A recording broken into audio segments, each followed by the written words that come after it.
Alors aujourd'hui, vidéo un peu particulière, j'ai mis ma tenue de combat, hein, comme on peut le voir ici avec mon pantalon et tout.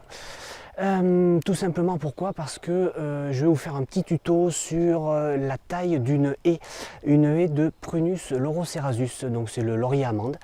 Et je tiens à remercier Sandrine et Olivier qui m'ont prêté cette haie pour que je puisse leur tailler tout simplement. Alors je vous en parle juste après mon générique.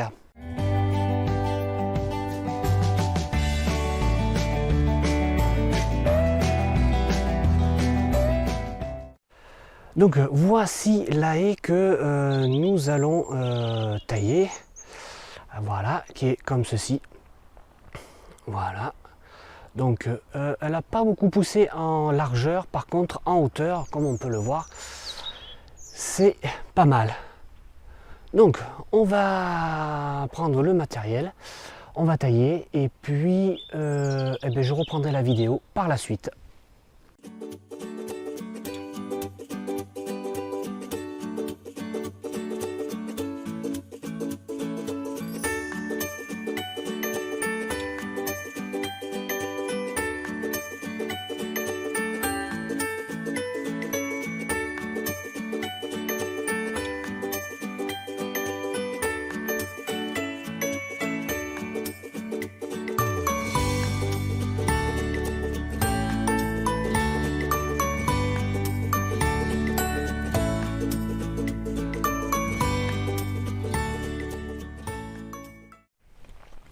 Alors maintenant que j'ai avancé un petit peu dans la taille de la haie, je vais vous donner quelques petits conseils, tout simplement. Alors pour comment avoir une haie la plus droite possible, la plus verticale possible. Alors tout simplement, c'est toujours garder l'œil, le regard entre la lame hein, que l'on voit ici et la haie, tout simplement, et être collé au maximum contre la haie. Comme ceci, tout simplement, on est vraiment collé, ma tête elle est toujours collée à la haie. Comme ça on voit exactement où la lame passe. Ouais, tout simplement. Deuxième petite astuce, et plutôt conseil. Je vous ai parlé dernièrement sur les tailles de haies qui sont en pyramide inversée. Ça c'est une vidéo que j'avais faite il y a quelques temps. Alors comment ça se fait? Tout simplement, c'est que la partie basse de la haie, ici, est moins dense et moins fournie en feuillage, en branches, et la lame a tendance à rentrer plus facilement dans la haie. Donc méfiez-vous bien sur les parties, le premier tiers de la haie qui est toujours plus souple, et la lame a tendance à rentrer plus facilement.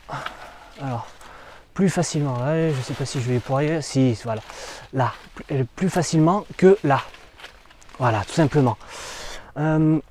Ensuite, une dernière astuce, et ça, c'est, vous l'apprenez à nulle part, c'est ma technique à moi, c'est que quand vous coupez, vous allez couper les plus grosses branches en montant, d'accord, et en redescendant, vous allez juste reniveler, remettre droit, tout simplement.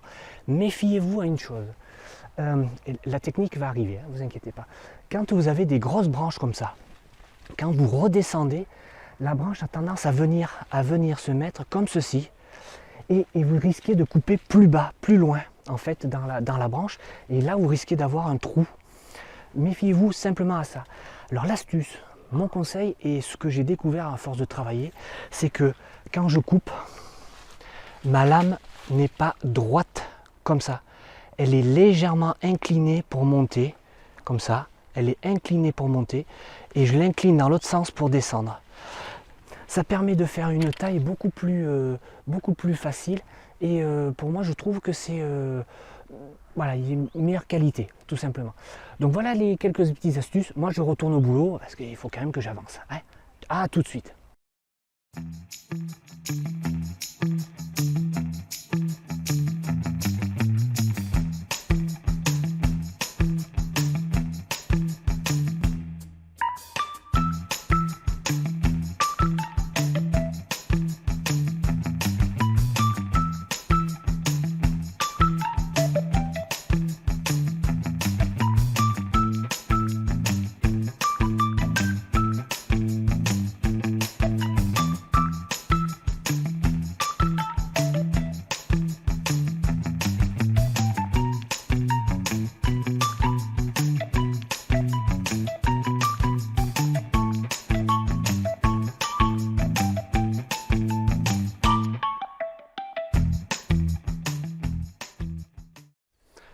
Donc là, on est en train de faire la partie haute de la haie.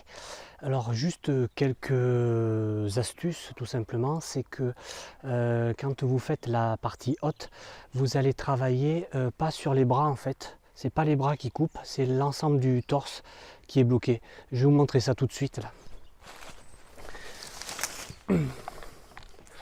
Donc en fait, quand vous êtes ici et que vous avez déterminé le niveau de la hauteur que vous voulez désirer, vous avez désiré, eh bien c'est pas les bras qui bougent, parce qu'on a tendance à bouger comme ça. C'est tout le torse qui bouge, comme ceci. Hop, et on fait des allers-retours. Et toujours, on bascule légèrement la pointe, on la bascule du côté qu'on taille. Tout simplement, ça fait des coupes qui sont plus agréables à faire et ça se passe très bien. Voilà. Et deuxième astuce, quand vous avez des haies qui sont très larges, vous prenez votre râteau à feuilles et vous venez simplement ratisser le dessus. Et ça permet de faire sortir toutes les feuilles qui restent. Voilà, ensuite, dernière chose, c'est que votre regard doit être au niveau de la haie pour simplement regarder si votre haie elle est droite, s'il n'y a pas des endroits où il faut retailler un petit peu parce que vous avez laissé haut, tout simplement. Donc là on est à hauteur d'homme, donc c'est pratique. Vous vous mettez ici et vous regardez. Vous regardez si c'est bien droit. Et voilà, ça se termine progressivement. Donc je viens de faire donc le côté, comme ceci, et ensuite le haut. Alors les tiges que l'on peut voir un peu plus loin, ça sera fait le week-end prochain, puisqu'on fera la partie côté voisin la semaine prochaine, tout simplement. Donc voilà un petit peu la fin du chantier.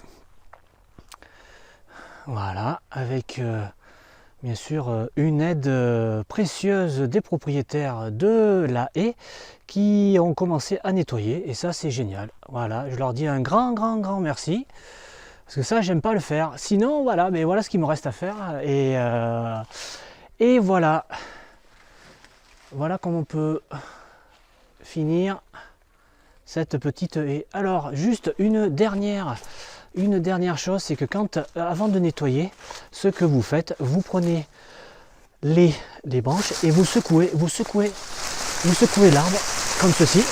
Donc comme ça, vous allez avoir au-dessus les branches un peu grosses qui vont remonter, et tout ce qui est léger va retomber dans la haie, et on peut les ramasser directement au ramasse-feuilles, au râteau à feuilles. Et on met ça dans la remorque et on emmène tout ça à la déchetterie. Voilà, moi sur ce, la vidéo se termine. J'espère qu'elle vous a plu.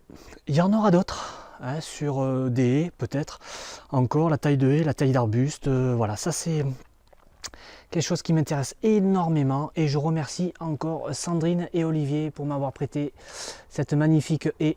Voilà, et moi je vous dis ciao, à vendredi prochain. N'hésitez pas à me suivre sur ma page Facebook, mais sur ma chaîne, vous pouvez me commenter. Vous pouvez aller voir aussi le blog jardinon.com. Allez, bye bye, ciao ciao.